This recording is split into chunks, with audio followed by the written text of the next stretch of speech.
Among those opposed to the Olmert government staying in power is one group which has vowed to continue protesting until a new coalition is in place. A group of Jews has begun a protest against not only the policies, but the continued existence of the Olmert government. We have come here to encourage people to impress upon the Knesset that we need in this country new elections. We do not want to keep the Kadima party in power as it presently is scheduled. This is a corrupt party. It's a party that never should have been in power. The government is represented by Ehud Olmert, who's already stepping down and doesn't have the confidence of the majority of the people in Israel. And we're here beginning a whole a series of protests, or if you wish, an attempt to deliver a message to the people of Israel that we are fed up with the situation, with the leadership that is not leading, that is bankrupt.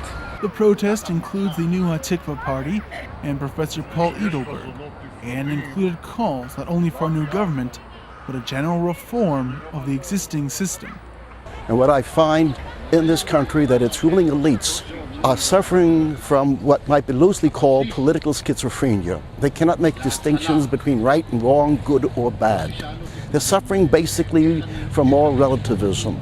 And this influences their policies because they do not see that Israel has a right, an absolute right to Eretz Yisrael. The current government and the way the big parties work is fairly corrupt. They don't have an ideology, so they become a party of nobody.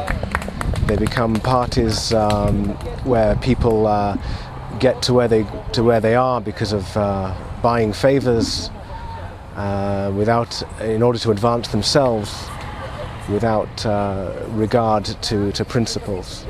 It's not enough for Mr. Netanyahu to become the prime minister. What is absolutely urgent is that first he renounces or abrogates Oslo, the Oslo agreement that has brought us to the demise that we are presently. And we hope that this will be a starter that will bring about a multitude of people who will join us, and that protest will reach the levels of leadership, and that they will realize that they should go home and deliver the reins to a more responsible leadership. We in the Tikva Party, we want to run for the coming elections, and we have a clear agenda, which is to return Zionism to the center of the debate, and to return Zionism to all the people, no matter if they're religious, non-religious, Jews, Druze, people in the city, people in the kibbutzim.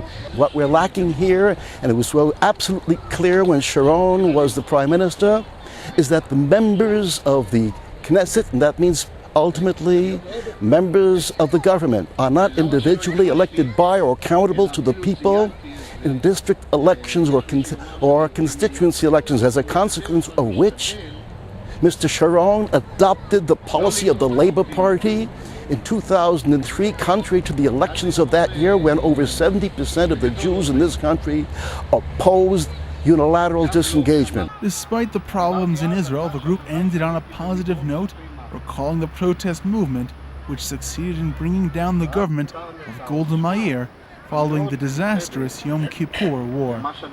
The despair is our enemy. The situation in Israel is not so bad. We see all kinds of uprising of people that oppose what's happening, and the despair is the problem. So let's feel that we have the power to change, and it has happened before, and we hope it will happen also now.